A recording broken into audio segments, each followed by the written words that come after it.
네, K 박사님이 현실과 매우 먼 얘기를 아마도 현실과 매우 멀 줄 알았는데 가까운 얘기인가요? 우주 관광 시대가 왔잖아요. 이제. 네, 드디어 돈을 내고 그쵸.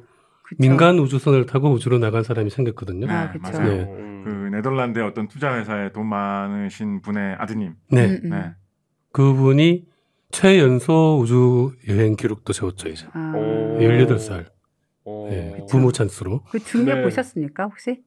저는 그 리처드 브랜슨은 조금만 봤고요. 네. 제프 베이조스는 다 봤어요. 처음부터 끝까지. 일단 제프 베이조스는 좀 짧았죠. 네. 네. 되게 허무하더라고요. 저기 발사하기 전에 이 발사에 무슨 의미가 있고 저쪽 이런 거 해설하시는 분이 말씀하신 말의 길이가 네. 발사에서부터 착륙할 때 길이보다 더 길더라고요. 한 11분 정도? 뭐 15분도 안 됐던 것 같아요. 네, 11분으로. 네. 발사해가지고 다시 착륙할 때까지. 네. 15분도 안 되더라고요. 반면 리처드 브랜슨은 그 앞에 사전 행사를 1시간 넘게 하면서 네.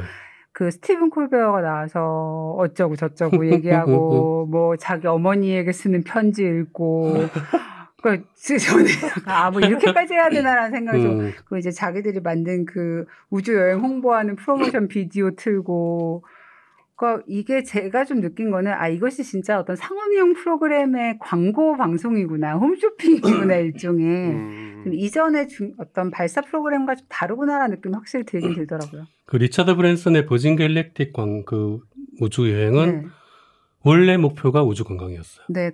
그래서 비행기를 이용해서 그렇죠. 편안하게 갔다 오고 기간도 시간도 한 1시간 넘게 했죠 아마.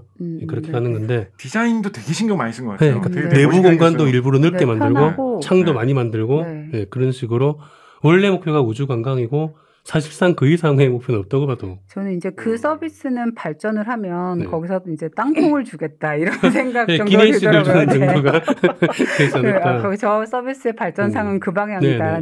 그럴 거라고 보는데 이제 제프 베이조스 쪽은 관광이 목적이 아니었거든요. 달까지 최소한 가서 달의 기지를 만드는 게 목표이기 때문에 그냥 쏴서 말 그대로 로켓을 쏴서 올라가서 캡슐 던지고 캡슐을 던지는 거죠. 던지고 던졌다기보다 그냥 튀어나온 거죠. 분리시키고 떨어지는. 그러니까 11분이면 되는 그런 건데 올라간 높이는 대략 뭐 86km하고 제프 베이조스가 104km. 그래서 뭐 누가 우주로 진짜 갔느냐 뭐 이런 말까지 나올 정도인데 어쨌든 우주 관광 시대가 오긴 왔습니다. 오긴 왔는데 여전히 아쉽잖아요. 그렇죠. 아쉽습니다. 이게 그 정도 올라가면 일단 지구가 동그랗게는 안 보여요. 그 공면은 보이는데 좀 평평하게 보인다는 얘기인 줄 깜짝 놀랐어요. 평평하게는 안 보입니다. 그 지구가 적어도 팽팽하진 않구나라는 건 확실하게 알 수 있고요. 내가 그 정도 올라가서 봤는데 지구가 네모나더라고요. 팽팽하게는 안 보이는데 그 지구 반지름이 6,000km 정도 되기 때문에 한 6,000km는 올라가야지 동그랗게 전체가 보이겠죠. ISS에서도 구는 안 보인다고. 안 보이죠. 거기는 500km밖에 안 되기 때문에. 달 정도 가는 길에 좀 이렇게 가 있어야지 좀. 그러니까 실제 눈으로 지구가 동그란 걸 본 사람들은 달까지 간 사람들밖에 없어요. 진짜 그렇네. 근데 좀 시야가 넓으면 이렇게 해가지고 볼 수 있지 않을까요? 그러니까 한눈에 봐야 돼. 한눈에 봐야 인정인데. 그러니까 돌면은 이제 전체를 볼 수 있죠. 궤도를 돌게 되면은. 그 정도 수준 되는 건 지금 스페이스X 정도인 거고 아직 이 버진 갤렉틱이나 블루 오리진은 아직 유인으로 그 정도 하는 건 안 된다. 그래서 스타워즈처럼 뭐 워프를 하고 이런 건 안 돼도 적어도 어떤 그 어스라이징이라고 하나요? 그러니까 약간 그 정도는 봐야 뭔가 만족스러운 우주여행이 아닐까요? 그렇죠. 그 정도 돼야 되는데 저는 그래도 우퍼 정도는 돼야 되지 않을까. 어디 갔다 왔다고 하려면. 저 자꾸 뭐 여행 갈 거냐 얼마 전에 사실 신문 인터뷰가 나왔는데 거기에 제가 국제 우주정거장에 가볼 생각이 있다라고 대답을 했거든요. 솔직히 말씀드리면 거짓말했습니다. 그 흐름상 그렇게 대답해야 될 것 같아서 그렇게 대답을 했는데 저는 우퍼 정도 되어야 우주여행을 다른 별 정도까지는 가야지. 판도라 행성 이런 데는 가야. 제가 지난번에 언뜻 듣기로 K 박사님께서 어떤 사업 구상 이런 것도 있으시다라고 들으셨었는데 한국의 사업가가 생각하는 우주여행 구상은 이 정도 스케일이다. 그렇죠. 워프다. 제가 사업을 그쪽으로 생각하는 건 아니고 있고요. 어쨌든 워프를 최근에 아주 워프에 대한 놀라운 기사가 나왔습니다. 네, 이게 7월 13일 사이언티픽 아메리칸 영어권 잡지 중에 가장 권위 있는 과학 대중 잡지에 기사가 나왔는데 기사 제목이 스타트랙 워프 드라이브 리즈 투 뉴 피직스라는 뭐라고요? 새로운 물리학을 스타트랙 워프 드라이브가 만들고 이끌고 있다. 네. 내용이 에릭 렌츠라는 아마 30대 초반 정도 되는 물리학자를 소개를 합니다. 이분이 초등학교 때 스타트랙 더 넥스트 제너레이션을 보고 넥스트 제너레이션을 초등학교 때 볼 정도면 그렇게 나이가 많지는 않은데? 그러니까요. 끊임없이 리런을 하고 있기 때문에 많지 않은 거죠. 그러니까 30대 초반인 거죠. 그러니까. 그걸 보고 이 우주 유행에 아주 크게 관심을 가지게 됐는데 알고 보니까 그런 기술이 없더라. 네, 그래서 원래 물리학을 관심을 가지게 돼서 그걸 연구하려고 했는데 그런 기술은 없어서 그냥 쉬운 암흑 물질을 연구해서 물리학 박사가 되었습니다. 네. 시시한 나노물질, 암흑 물질 정도 그냥 따위를 연구해서 물리학 박사가 되어서 이제 바쁘잖아요. 그러니까 이제 SF에 관심을 못 가지고 있다가 이분이 미국에서 하기를 했는데 독일 그 괴팅겐 대학에서 포닥을 하고 있었습니다. 하고 있는 도중에 팬데믹이 온 거죠. 그래서 재택근무를 하게 됩니다. 그때 하나를 깨달았는데 시간이 굉장히 많구나. 그러니까 타지에서 혼자 살면서 재택근무를 하게 되거든요. 제가 이거 경험해봐서 아는데 시간이 굉장히 많습니다. 어떻게든지 시간을 보내려면은 뭔가 하나 몰두할 때를 찾아야 돼요. 그렇죠. 그래서 그걸 다시 떠올린 거예요. 워프 드라이브.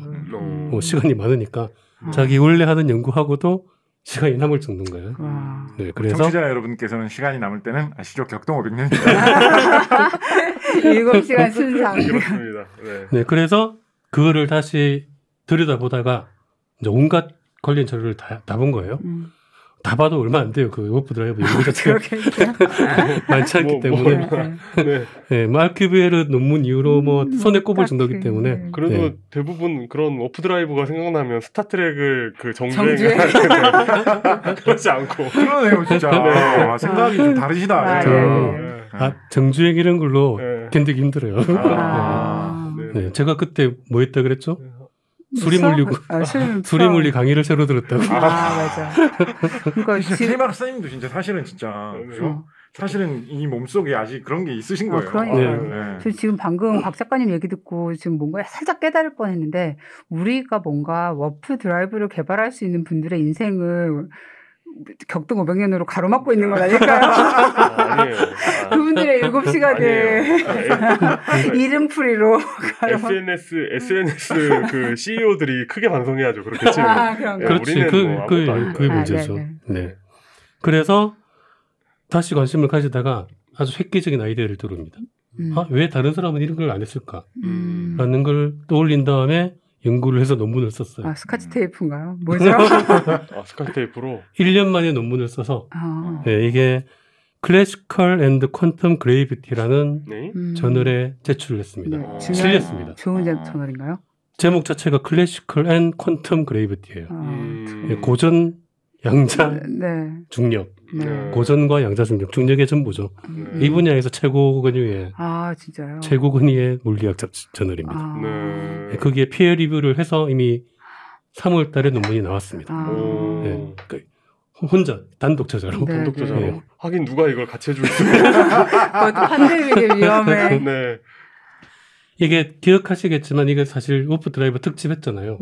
저희가 특집해서 핵심은 이게 이제 1994년에 알큐베르라는 사람이 워프 드라이브가 일반 상대성 이론으로 가능하다. 이게 이제 공간을 접었다 폈다 하는 거잖아요. 축지법이라고 생각하시면 되는데. 그래서 무슨 음의 질량을 가진 물질이 목적만큼 있어야 되고. 그렇죠. 이게 핵심이 접었다 폈다를 하기 위해서는 그냥 보통 물질로는 안 되고 음의 질량을 가지는 물질이 있어야 된다. 음의 질량이라는 것 자체가 뭔지 상상이 안 되지만 그러니까 안 된다는 말하고 사실은 같은 안 된다는 말이하고 같은 말인데 음의 질량이 있으면 된다라고 얘기를 한 거죠. 그래서 어쨌든 사슴이 장대에 올라. 그렇게. 사슴이 장대에 올 수는 있잖아요. 올라 뭐를 켜면 이렇게 되는. 그러니까 이 뭐라 그러나 태어나서 죽어도 평생 한 번도 못 볼 만한 장면을 보려면은 사슴을 장대에 올리면 된다. 그러니까 이 워프를 하려면 음의 에너지가 있어야 되는데 음의 에너지 이렇게 물질화시키는 음의 에너지는 사실상 없다라고 말을 못할 뿐이지 없는 거거든요. 사실은 불가능한 거예요. 근데 자꾸 이론적으로 되니까 가능하다라고 하는 건데 이거는 사실상 그 일반 상대성 이론의 방정식을 거꾸로 맞춘 거예요. 조건을 먼저 만들어 놓고 거기에 맞는 답을 찾아낸 거거든요. 그냥. 그러니까 사실은 안 되는 걸 자꾸 된다고 우기는 상태인데 그런데 이게 이제 어쨌든 일반 상대성 이론 방정식은 물질이 있으면 그 주변의 공간을 어떻게 기어지게 하는가 그걸 하는 거잖아요. 맞추는 건데 그 방정식이 사실 무지하게 복잡하거든요. 이게 그 미분 방정식이 수백 개 쌍이 수천 개 항으로 결합되는 그런 식으로 풀려 나가는데 그런 항들을 어떻게 조합을 하면 물리적 상황을 만들 수 있는 거죠. 그래서 시공간을 어떤 식으로 쪼개기도 하거든요. 이 사각형으로 쪼개기도 하고 어떻게 쪼개가지고 다시 그걸 결합하면서 시공간을 구성해내고 그런 식의 작업들을 하는데 그 시공간을 얇은 층들로 분리해서 분석을 합니다. 주로 얇은 층으로 착착착착 2차원 층으로 분석을 해서 분리를 해서 분석을 하는데 이건 지금 다 방정식 상에서 일어나는 그래서 이론적으로만 하는 겁니다. 그래서 미분을 하는 거군요. 방정식상 그러니까 이론적으로만 층으로 실제로는 나눌 수가 없잖아요. 못 나누죠. 그걸 이제 연결을 하잖아요. 나중에 연결을 하는데 알큐베르와 그 이후의 연구자들은 이걸 전부 다 선형적으로만 연결한 겁니다. 선형적으로만 연결했는데 이 사람은 이걸 꼭 선형적으로만 해야 되나 싶어가지고 하이퍼볼릭 형태를 넣어본 거죠. 하이퍼볼릭이 뭔지 몰라요. 쌍곡선. 그러니까 궤적 자체가 튀어나가는 그러니까 궤도라고 한다면은 포물선이면 이렇게 나가는 거고 쌍곡선이 완전히 뻗어 나가는 그런 형식의 궤도가 되는 거거든요. 그러니까 그런 식으로 링크를 만들어 보니까 놀라운 결과가 나왔습니다. 뭐죠? 음울 물질 없이도 워프 드라이브가 가능하다. 결론만 외우면 됩니까? 결론은 음의 물질 없이 워프 드라이브가 가능한 해를 찾은 거예요. 그러니까 이전에는 무조건 음의 물질이 있어야 됐거든요. 그러니까 이후의 연구자들 중에 제가 지난번에 특집할 때 소개해드렸던 게 헤롤드 화이트 박사가 나사에 음의 물질의 질량을 엄청나게 줄였다는 게 있었거든요. 맞아요. 역시 의미 없죠. 목성만큼의 질량이 필요했다가 그냥 우주선만큼의 질량만 있으면 된다. 사실은 해금을 타는 대신에 피아노를 쳐도 되고 약간 이런 느낌인 거죠. 그렇죠. 사슴이 해금보다는 피아노 치기가 쉽겠네요. 어쨌든 그런 정도 수준이었는데 이건 아예 양의 물질로만 가능하다라는 걸 낸 겁니다.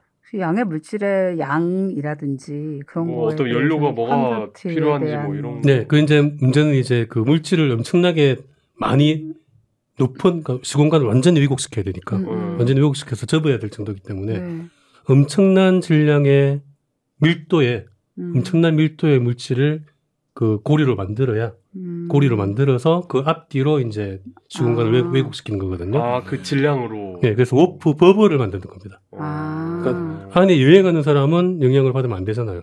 외부에 단절이 되어 있고 그 바깥쪽으로 이제 왜곡시키는데 이거의 문제는 당연히 안에 있는 사람도 영향을 받습니다.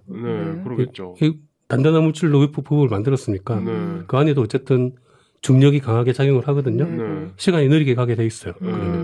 근데 사실 우주여행 하는데 그건 나쁜 효과는 아니에요. 그렇죠. 시간이 느리게 가니까. 물론 바깥 시간이 빨리 가니까 갔다 오면은 시간이 많이 지나 있겠지만. 어느 우주여행이나 마찬가지죠. 그건 어쩔 수 없는 거고.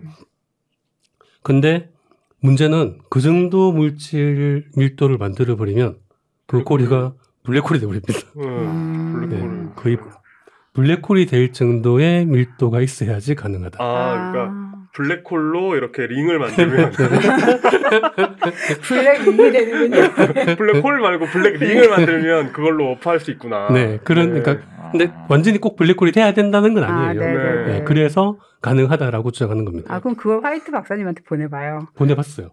진짜요? 네, 보내서 당연히 읽었고, 읽었고 이제 지금 알큐베이로도 이 논문을 읽었고 화이트 박사도 이 논문을 읽어서 다들 아주 획기적인 발견이다. 또 줄여보라고 해요. 줄여봐야죠. 블랙홀을 이렇게 길게 펴가지고 면 뽑듯이 길게. 중성자별 같은 걸 어떻게 잘 맞습니다. 이 논문에 나온 얘기예요. 진짜요? 네, 중성자 정도입니다. 한국 SF 작가의 수준. 이 정도입니다. 중성자별에 있는 그 약간 유체처럼 밀도가 높은 물질이잖아요. 중성자별이. 그런 정도의 물질이면 된다는 거예요. 그럼 중성자별 두 개를 어떻게 잘 연결해서. 그러니까 이제 중성자별을 다룰 수 있는 정도면 되죠. 괜찮네요. 중성자별을 잘 깎아서 링으로 만들 정도. 맞아요. 네, 그 보면은 스타트랙 같은 데 보면은 그런 물질을 캐내거든요. 그죠. 그 블랙홀 주변에서 사실은 뭔가를. 뭐 이름이 뭐죠? 다일리튬. 그런 걸 캐내가지고 그걸로 만드는 거예요. 워프를 위해서. 굉장히 비슷하게 가고 있는 거죠. 그러니까 일론 머스크 이런, 그러니까 우리가 지금은 뒤진 것 같지만 중성자 별에서 뭔가 잘 곽 작가님의 어떤 저런 힘을 믿고 해 나간다면. 그러니까 이게 이제 워프 버블을 만들기 위해서는 음의 질량까지 필요한 게 아니고 중성자별에 있는 물질 정도를 잘 조절을 하면은 된다라는 겁니다. 좋은 소식이잖아요. 네, 굉장히 좋은 소식이죠. 곧 양산 되겠는데요. 양산은 일단 해서 뭘 할 것이며. 굉장히 긴 시간 걸려서 중성자별까지 도착해가지고 이걸 만들면 집에 돌아오는 건 좀 빨리 올 수 있겠네요. 좋다. 좋다. 그래서 기술은 다 있는데 재료인 중성자별만 없는 거군요. 한 5만 년 정도 걸려서 가는 거죠. 도착하면 이제 오는 건 좀 빨리 올 수 있게. 근데 이게 사실 이 사람만 낸 논문이 아니에요. 같은 시기, 비슷한 시기에 거의 비슷한 결과물이 또 하나 나왔습니다. 역시 팬데믹. 네, 역시 이건 팬데믹보다는 약간 특이한 경우인데 이분은 이제 스웨덴에 있는 룬트 대학의 대학원생이래요. 네, 대학원생으로 되어 있는데 확실히 모르겠어요. 아마 졸업한 것 같은데 알렉세이 보브릭이라는 과학자가 이것도 이제 2021년 2월에 논문이 나왔습니다. 사실 이 논문이 먼저 프리프린트로 나와가지고 작년 말에 꽤 화제가 됐어요. 물리학 워프 쪽에서는. 근데 제가 작년 말에는 과학계를 떠나 있었기 때문에. 그게 과학계 심장부 아닙니까? 그렇게 생각했었는데. 애매하죠, 그죠? 과학계 심장부인데 과학과는 멀어요. 과학 행정계의 심장부 정도. 네, 그래서 어쨌든 그걸 놓쳤던 거예요. 알고 보니까 그때도 그 논문도 굉장히 많은 주목을 받았어요. 예. 그들도 마찬가지로 이제 요 앞에 했던 그 렌츠하고는 다른 방식으로 약간 다른 방식으로 역시 높은 밀도의 워프 부부를 만들어서 역시 양의 물질만으로도 그 워프 드라이브가 가능하다라는 결과를 냈습니다. 그러니까 둘 다 가능하다는 거예요. 근데 이제 이 사람들은 사실 조금 더 근본적인 문제를 하나 지적을 했어요. 이게 워프 드라이브가 렌츠가 워프 드라이브가 가능한데 그 워프 드라이브도 어쨌든 광속을 초과하는 게 가능하거든요. 가능하기 때문에 이분 사실 좀 더 그 관심을 받은 건데 이제 이분들이 자기들이 세운 이론에서는 워프 드라이브가 공간을 접어서 가는 걸로 굉장히 빠르게 갈 수는 있는데 빛의 속도는 넘기 어렵다. 넘을 수 없다. 왜요? 네. 그러니까 공간을 접는 거는 마음대로 접어서. 네, 마음대로 접는데 그 마음대로 접는 방법이 아니라는 거죠. 마음대로 접을 수는 없다는 거죠. 항상 있다는. 그 워프 버블 자체가 속도가 빨리 가야 되는데 이제 광속으로 이동을 해야 되는데 이론적으로 광속보다 빠르게 움직이는 건 계속 광속으로 빠르게 움직일 수 있어요. 공간을 계속 접으면서. 그런데 정지해 있던 워프 버블을 처음에 광속으로 가속할 방법이 없다는 겁니다. 제가 상상하던 거하고 약간 다른 느낌이군요. 저는 버블을 되게 큰 사이즈로 만들어 놓고 그거를 이제 말하자면 그게 일종의 구조물처럼 이용하면서 간다고 생각을 했는데. 그러니까 그게 이제 워프 버블은 내부에 단절되어 있고 밖에서 사실은 접어줘야 돼요. 밖에서 다른 에너지로 접으셔야 됩니다. 예. 어렵다. 그러니까 고속도로 뚫린 데만 갈 수 있는 거예요. 아, 그렇죠. 그러니까 지금 차도 마찬가지예요. 그리 뚫려야 가는 거지. 네, 그렇죠. 길안 뚫리면 못 가는 거예요. 그건 지금 그러면 구상이 좀 달라지네요. 중성자까지 도착을 해도 이제 길만 뚫으면 집에는 빨리 갈 수 있겠다 이거예요. 그런 식이죠. 그러니까 중성자별에 갈 때 그렇게 그냥 타고 갈 게 아니라 이제 지으면서 가야죠.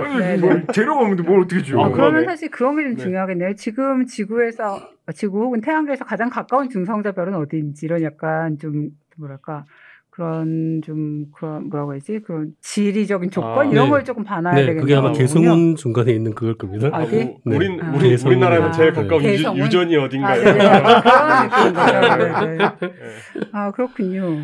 하여튼 그래서 이제 이 렌츠 박사의 논문이 나오니까 초광속이 가능하다라고 나오니까 그걸 지적한 거죠.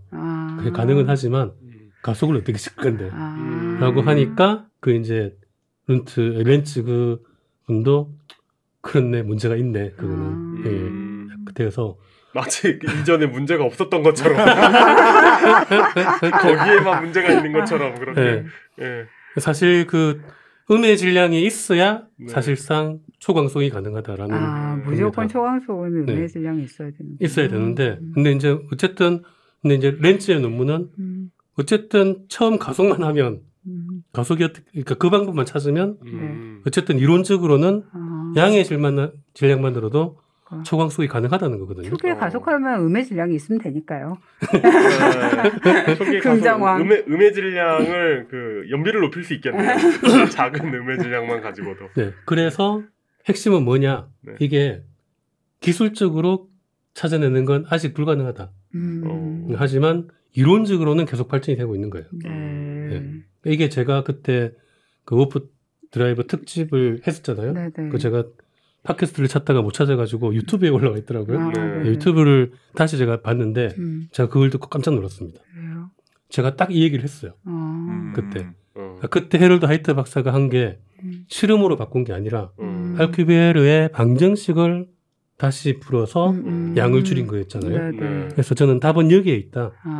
답은 이론에서 나온다. 아직 기술적으로는 어차피 안 되는 거니까 이제는 방정식이 다른 게 좀 더 쉬운 방법이 개발되어서 어쩌면 음의 에너지가 필요 없을 방정식이 나올지도 모른다라고 그때 얘기했습니다. 찾아보시면 나옵니다. 그런데 그게 지금 나온 거예요. 그렇기 때문에 다음 단계의 답은 여전히 이론에서 나올 거라고. 그러니까 참 그렇지 않습니까? 실제로 일을 안 하고 이렇게 하면 될 거라고 말하는 게 얼마나 쉬운지 이런 것을 깨닫게 되는 것 같습니다. 재밌네요. 네. 그래서 어쨌든 지금 굉장히 이제 이쪽 분야에서 사람들이 이 논문 2개를 보고 그러니까 유튜브들이 있거든요. 이제 과학 해주는 유튜브는 굉장히 흥분했어요. 어쨌든 이건 헛소리가 아닌 게 됐다 이제. 실현 가능한 방법이 됐다. 근데 이게 워프 드라이브가 아니라 예를 들어 음의 질량을 가진 신발이 있으면 경공술이 가능하다라던가. 그러니까 음의 질량이 필요 없을 가능성을 찾은 거예요. 그래서 지금 렌츠 그 사람도 이제 어떻게 가속을 시킬 것인가 워프 버블을 그걸 다시 이제 연구를 하고 있다고 합니다. 근데 이분은 IT 회사에 취직했다 그러더라고요. 계산을 잘하시니까. IT 회사에 취직을 해서 쉬는 시간에 열심히 연구를 하고 있답니다. 그런데 이제 약간 재밌는 건 이 알렉세이 연구가 재밌으셔도 회사 계속 쭉 다니시면 좋겠네요. 갑자기 그만두지 마시고. 그만두지 마시고. 꾸준히 하시면 되니까. 그렇죠. 그 작가님은 음의 질량의 가능성이 있다면 어떤 데가 있을 수 있을 것 같아요? 모르겠네요. 전혀 없어요. 저는 아까부터 계속 양궁 생각하고 있었어요. 아니 그렇게 화학이 좋으면 왜 회사한테 오셔서? 아닙니다. 약간 재미있는 건 아까 두 번째 얘기했던 그 알렉세이 보브릭이라는 사람입니다. 이 사람은 논문을 공동 저자가 있습니다.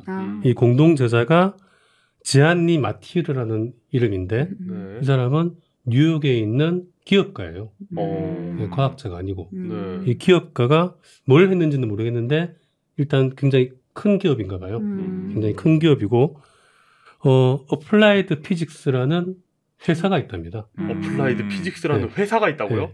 저널이 아니고? 회사 이름이에요. 회사 이름이 어플라이드 피직스고 스타트업으로 이 알렉세이 보브릭이랑 요 지안니 두 사람이 주축이 되어서 만든 스타트업 회사예요.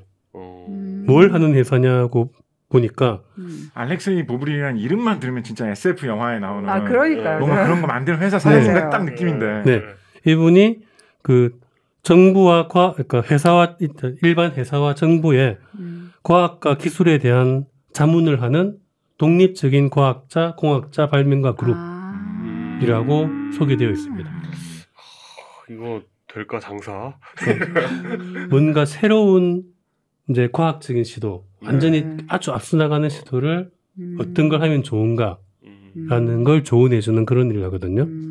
그래서 여기에서 그러면 오프 드라이브를 연구를 하느냐 이 회사가 라는 질문을 하니까 노코멘트입니다. 네. 그러니까 그래서 이게 요 어플라이드 피직스와 오프 드라이브 논문 이 사람들이 쓴 오프 드라이브 논문이 비즈니스 저널에 났어요. 기사가. 네. 이 사람들이 이걸 가지고 뭔가 사업을 하려는 게 아닐까라는 얘기가 시각이 있습니다 지금. 그래서 이 사람들이 도대체 이 논문이 굉장히 완성도가 높은 논문이었거든요. 그래서 사실 몇 사람 그 영향력 있는 유튜브들이 그 피어 리뷰 나오기도 전에 프린트만 받아보고도 이거 분명히 논문 통과될 거다라고 할 정도로 굉장히 연구가 꽤 되어 있는 상태인 걸로 보인다. 그래서 실제로 오프 드라이브를 연구하고 있을 수도 있다, 이 회사가. 네. 그래서 뭔가 곧 상용화가 되지 않을까? 이거 출시하면 이거 대박 아니에요? 난리가 나는 거죠. 네. 출시니까 그렇긴 하겠지만 물론. 근데 이제 뭐 꼭 당장 나온다기보다 어쨌든 이런 걸 가까워지고 있다는 느낌. 굉장히 가까워졌다. 자동차 사실 계획 있는 분들 조금만 기다려 보시는 것도 좋을 것 같습니다. 네, 그러면은 추천주는 어떤 주식이 있을까요? 네, 조만간 워프 드라이브 우주선이 나올 것 같으니까요. 네. 그 지난번 때 파토님이 그 스타트랙 얘기하면서 그게 뭐 2064년인가 뭐 그렇다면서요? 퍼스트 컨택이요? 네, 그 전에 앞으로 향후 10년, 20년 내에 굉장한 획기적인 변화가 있을 거라고 아마 지난번 방송에서 말씀하셨어요. 자, 그러고 나서 이거를 봤거든요. 그 방송을 듣고 소름이 돋았습니다. 이 자리에 파트님이 안 계셔서 지금 뭔가 잘난 척할 기회를 잃으신 걸 엄청 아쉬워할 것 같은데. 그래서 지금 얘기하는 거예요. 네, 들으면서 만족하시라. 제가 전해드리도록 하겠습니다. 전 세계적인 반도체 공급 대란만 해결이 되면 조만간 워프 드라이브 우주선이 출시될 것 같다. 네, 그 문제였군요. 아마 여기 이제 이 회사도 뭐 지금 당장 실험을 하거나 그런 건 아닐 거고 역시 아직은 이론적으로 해결을 하려고 노력을 하고 있는 걸로 보입니다. 근데 이제 사실 이 워프 드라이브를 이론적으로 연구하는 데에 자금을 대는 데는 없거든요. 그러니까 이 회사에서 아마 지원을 하고 있는 것 같아요. 그래서 재밌는 결과가 앞으로 오프 드라이버 쪽에서 나오지 않을까. 이렇게 비웃었는데 나중에 진짜 되면 어떡하지? 저는 크게 비웃지 않았습니다. 그래요? 그럼 나중에 후회할 수 있도록 크게 비웃어 놓는 경우가 이제 중요한 보고를 전해야 될 것 같습니다. 지난 7월 23일에 스티븐 와인버그 박사님의 부고가 전해졌죠. 올해 88세의 나이셨다고 하고요. 유가족들이 일단 명확한 사인은 밝히진 않았는데 몇 주 전에 병원에 옮겨지셨다는 얘기는 들렸었던 것 같아요. 그러니까 그 뉴욕타임즈가 하루 만에 부고 기사를 꽤 공들여 쓴 부고 기사가 나온 걸 보니까 돌아가실 줄 알았다라는 생각을 하긴 했었던 것 같습니다. 일단 연령이 꽤 고령이시잖아요. 네, 88살의 나이. 33년생. 네, 79년에 표준무형의 정립에 결정적인 역할을 한 공로로 노벨상을 수상을 하셨고요. 67년에 발표한 논문이었죠. 그러니까 전자기력과 약한 핵력의 상호작용을 밝히고 이 두 힘을 통합한 모델을 규명하는 논문을 피직스 리뷰 레터스에 발표를 했고 이 논문으로 노벨상. 이 논문이 거의 물리학 역사상 가장 많이 인용된 논문 중에 하나입니다. 제가 그래서 이제 기억을 거슬러 올라가 보니 이강은 교수님하고 저희가 파티클의 여름 했었을 때 이 부분 얘기를 꽤 자세하게 해주셨던 기억이 나긴 났어요.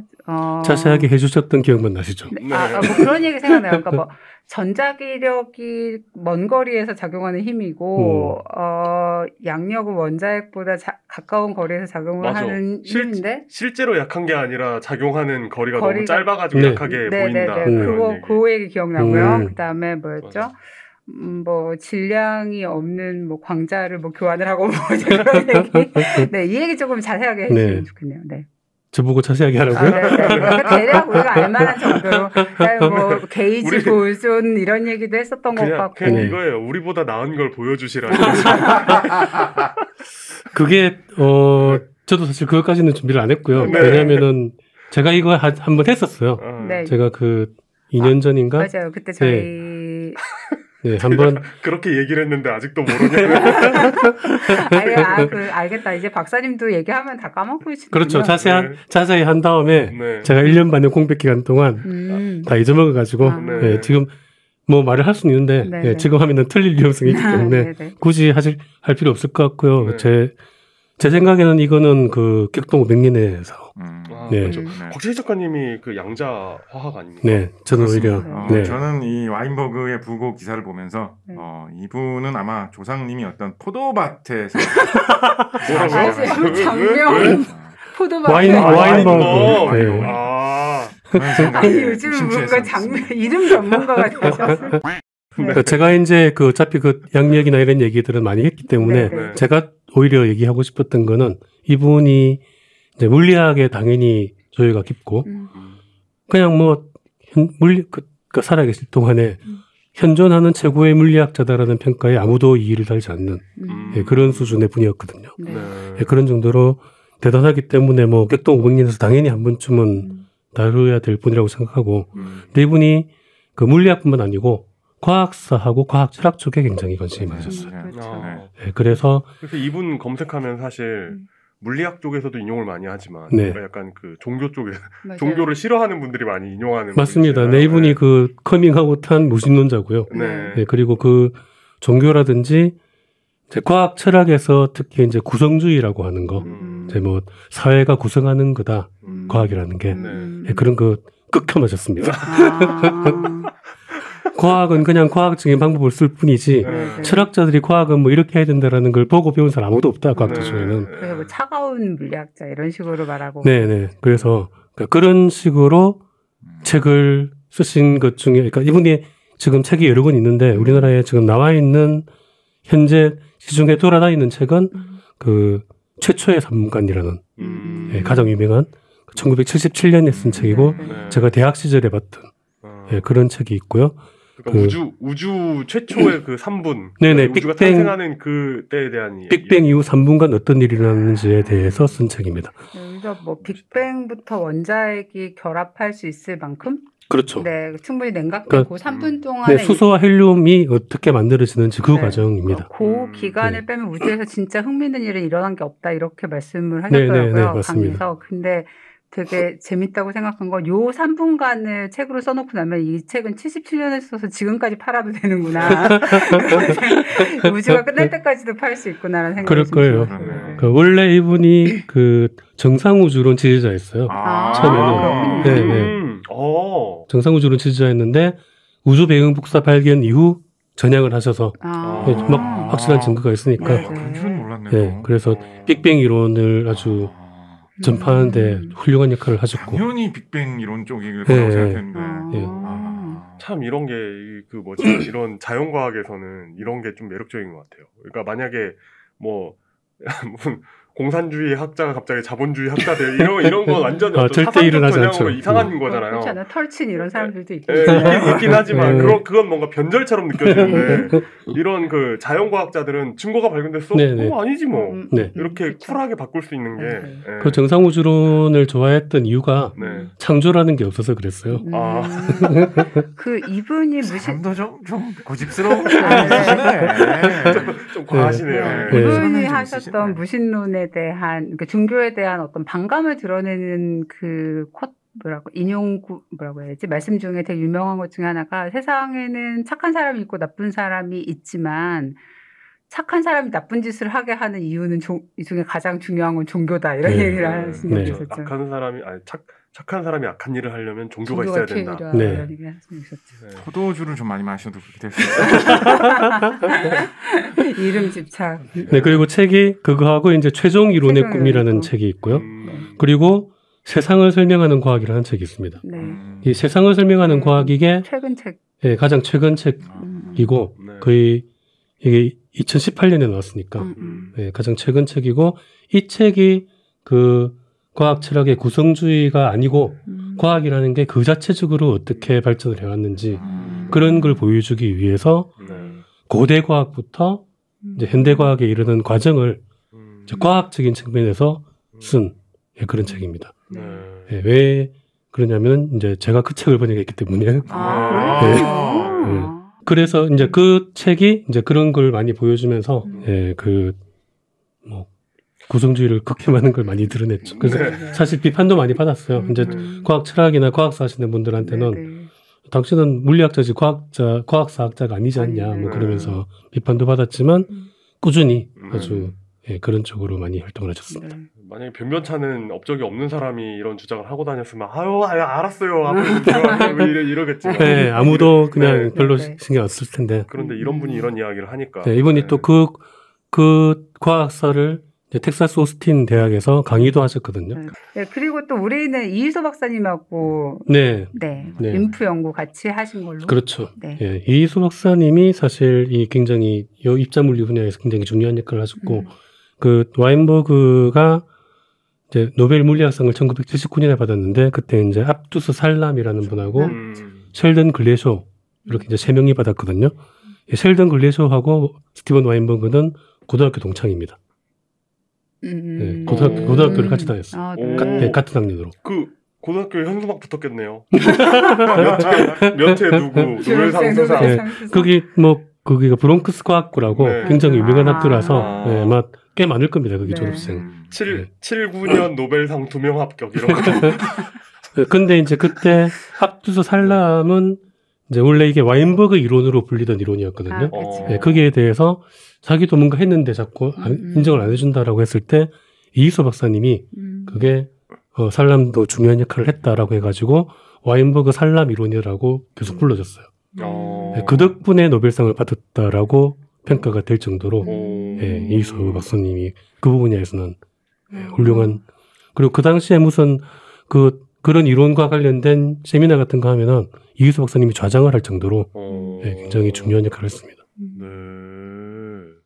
격동 500년 사실 제일 파일럿 에피소드 같은 편이 이희소 편이었죠. 네. 맞아요. 그렇죠. 그걸 한번 찾아보시면 이런 이야기를 좀 잘 들으시고 또 한번 들어보실 수 있지 않을까 싶습니다. 작가님은 와인버그 박사님과 이름 외에는 이름 외에는 뭐 저는 그 책 번역하면서 이분이 진짜 꼼꼼한 분이구나라는 걸 아주 절감했습니다. 어떤 면에서 그러시던가요? 번역하기 무지하게 힘들었어요. 워낙 세세한 걸 다 자세하게 적어가지고 그리고 이제 옛날 고대 과학 같은 걸 현대적인 관점으로 이해를 하는 거예요. 그래서 그걸 다시 수학으로 다시 풀어내는 거죠. 그래가지고 그 책의 뒷부분은 수학이에요. 그 수학 해설이 있거든요. 그 부분 번역하는 것도 사실은 오히려 그런 거 다 끝내놓고 그런 거 남았으면 되게 하기 싫잖아요. 근데 사실은 그 부분이 오히려 쉬울 정도로 앞에 내용이 어려워가지고 그러니까 철학적인 내용도 많이 들어가고. 예전에는 이런 이벤트 때 이렇게 그 단신으로 전해 주시는 게 아니라 시리즈로 이렇게 책 다 읽어주시고 그러셨는데. 맞아요. 지금도 하실 수 있을까? 공무원기가 좀 빠지시면 한번 기대해볼 수 있지 않을까? 에이, 설마 예전에 박사님이 아니신가요? 근데 이제 도발을 좀 해야 되나? 사실 유튜브에 꽤 오랫동안 계셨고 실제로 돌아가시기 직전까지도 강의를 계속 하시고 그래서 이제 그 물리학 교과서 같은 것들은 강의 내용 모아서 한번 나와도 좋지 않을까 생각이 좀 들긴 하는데 모르겠습니다. 뭔가 기획을 하시거나 워낙 남겨놓은 게 많으시기 때문에 이후 관련된 문서들이 계속 나올 겁니다. 네, 그렇습니다. 유튜브에 강의 영상도 꽤 많이 남아 있고요. 어떤 분이신지 궁금하신 분들은 실제로 사실 저희가 만나볼 기회는 없었을 테니까 접해볼 수 있는 기회가 있지 않을까 생각을 합니다. 네, 그러면 이제 본격적인 단신이 하나 더 있습니다. 네네. 말씀하시죠. 허벌 우주망원경이 살아났습니다. 드디어 어떻게 살린 거예요? 껐다 키는 걸로. 껐다 켜는 걸 실패했잖아요. 네, 그때 껐다 켜는 걸 실패하고 뭐 서브 시스템도 다 실패했다고. 네, 백업 컴퓨터 껐다 켜는 거 실패하고 백업 컴퓨터로 전환하는 것도 실패했어요. 근데 그 과정에서 문제가 뭔지를 알아냈어요. 뭐였대요? 그 과정에서 문제가 그 컴퓨터에 안정적인 전력을 공급하는 그 파워 컨트롤 유닛이라고 있거든요. 네. 그게 문제였어요. 네, 그게 문제라는 걸 알아낸 다음에 그 부분을 원격으로 이제 집중 공략을 해서 한 달 만에 수리를 성공했습니다. 와, 대단하다. 너무 좋네요. 그래서 그게 옛날 거잖아요. 은퇴한 분들 불러 모아서 네, 그때 막 실제 그걸 설치하셨던 분들 다 끌어모아가지고 그분들이 다시 와서 같이 작업을 했죠. 이게 사실 전자제품의 어떤 수리의 정석이죠. 껐다 켜고 안 되면 배터리 갈아 끼워. 그렇죠. 그래도 안 되면 뭐 그렇게 됐는데 다행이네요. 네, 그러니까 그럼 이제 다시 활동하는 거예요? 지금 바로 사진 바로 찍어서 보내고 있습니다. 네, 좋네요. 좋은 모습입니다. 꿋하다 진짜. 네. 진짜 꿋꿋합니다. 네, 역시 미제가. 네. 이게 이제 그 은퇴한 분들하고 현재 팀하고 이제 같이 일을 하잖아요. 이제 지금 나사 직원들 중에는 그 허블 올라갈 때 태어나지도 않은 사람도 있어요. 허블보다 어린 친구들. 허블보다 어린 애들도 있거든요. 네, 그런 분들하고 막 이제 그 은퇴하신 분들하고 같이 작업을 해서 훌륭한 성과를 이뤄냈다.